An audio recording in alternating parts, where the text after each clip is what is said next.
Hey there, Course 3 Math students. This is Wednesday, April 8th.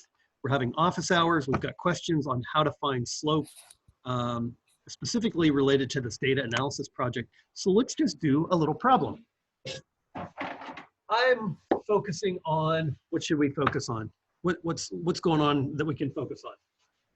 We can make it fun.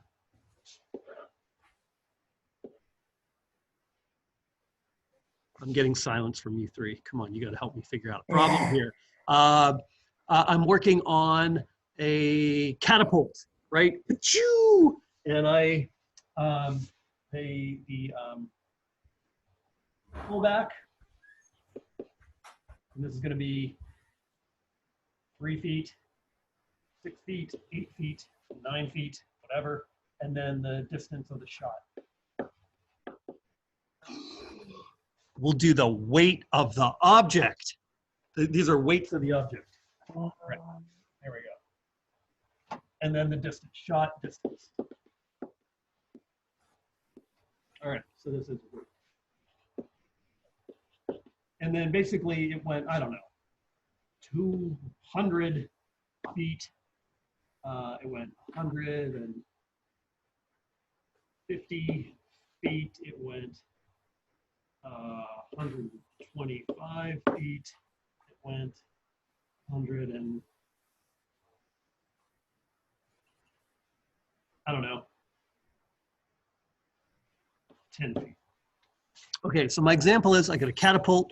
It's always going to pull back the same. I'm going to put different weights in it and I'm going to shoot them. A 3-pound ball, a 6-pound ball, whatever. All right, I make my axis. I got, all right, this is going to be like 0. I'm going up to, let's say 10. 10, 5, 1, 2, 3, 4, 5, 6, 7, 8, 9, 10. Okay. How'd I do? All right, and then up here, I've got 200, 100, right? Or I could put a break in it. Let me do it that way. 150, 100, and then. And you see my little break symbol, right? Because really that scale would go all the way down to 0. All right, so let's plot the data. I go to 3 and I go to 200. I go to 6 and I go to 150. I go to 8 and I go to 125. And I go to 9 and I go to 110. And for argument's sake, here's my line of best fit.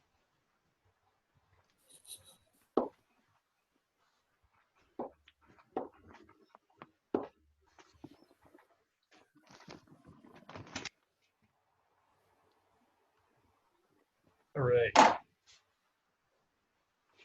And I'm going to welcome Ruth to the meeting too. All right, so here's the example. Now, Trevor, if I'm going too far, let me know. But I think this is going to work for what we're doing here. Okay. The question for your project and building your equation, whatnot, is how do you find the slope of the red line?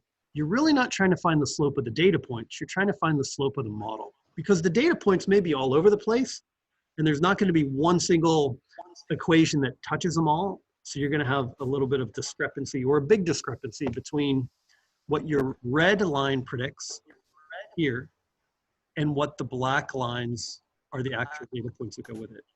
Hey, do me a favor, please mute your mic. Hi, Ruth.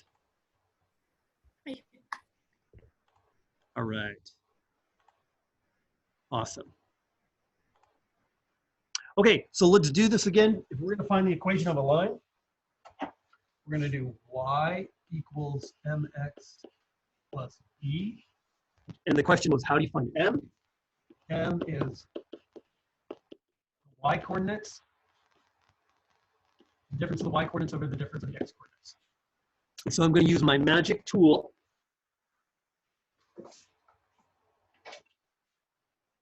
And I'm going to bring out my magic tool. You ready for the magic tool?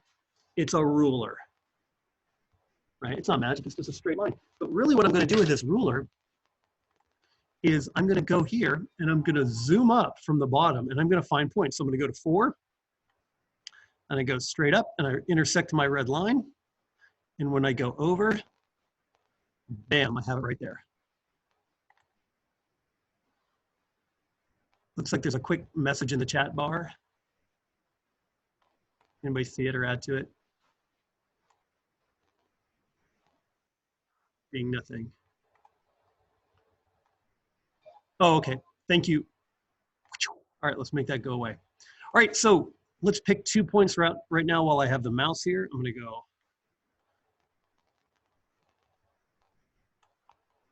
I'm trying to get this as close as possible. There you go. All right. My 2 points I've got are 4, and I'm gonna call that 170. And this one is 7, 145. Give me a thumbs up if you like the points that are on my red line. Thank you. Okay, so now that I've got points, I just have to plug them in to my equation. So we're gonna say x1, y1, x2, y2, and literally, I just put them in the equation right here.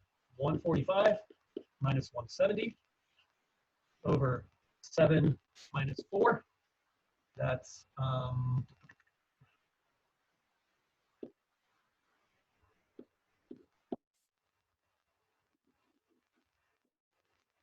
like negative 8.33. So that's my slope. And basically what it means is for every pound I add to the weight of the object, I lose another 8.33 feet of distance. So that's the meaning of my slope. So now I can use that in my equation. Y equals negative 8.33x. And I got to figure out what this b is. Now, if possible, I could see right where it intersects the y-axis, and it looks like it's at about 210. So I could say, oh, it's 210. I'm gonna use that.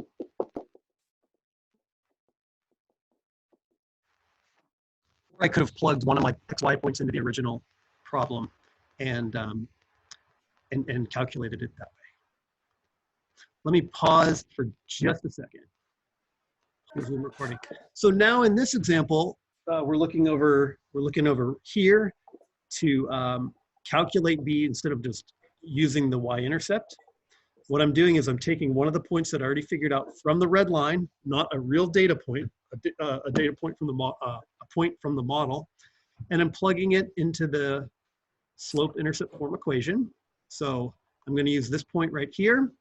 So y is 170 equals m, which is negative 8.33, multiplied by the x-coordinate, which is 4, and then plus b. I'm going to figure out what the y-intercept is. I have my handy calculator here.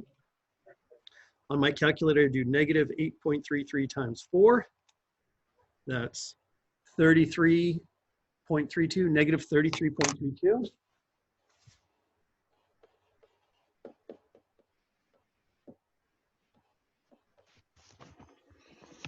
With a little bit of algebra, I'm just going to add. Let me move this picture off to the side. I'm going to add 33.32 to both sides.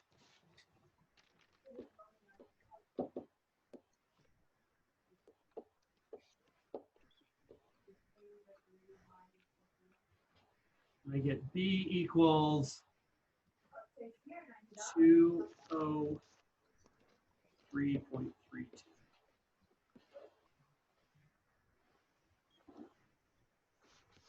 And I could have used that number instead of using the 210. That would probably be a more accurate number than just trying to eyeball the line of best fit. So really the equation would be y equals negative 8.33 x plus 203.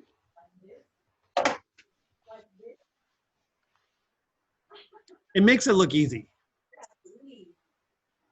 right? But I've only practiced this about 1,000 times or more.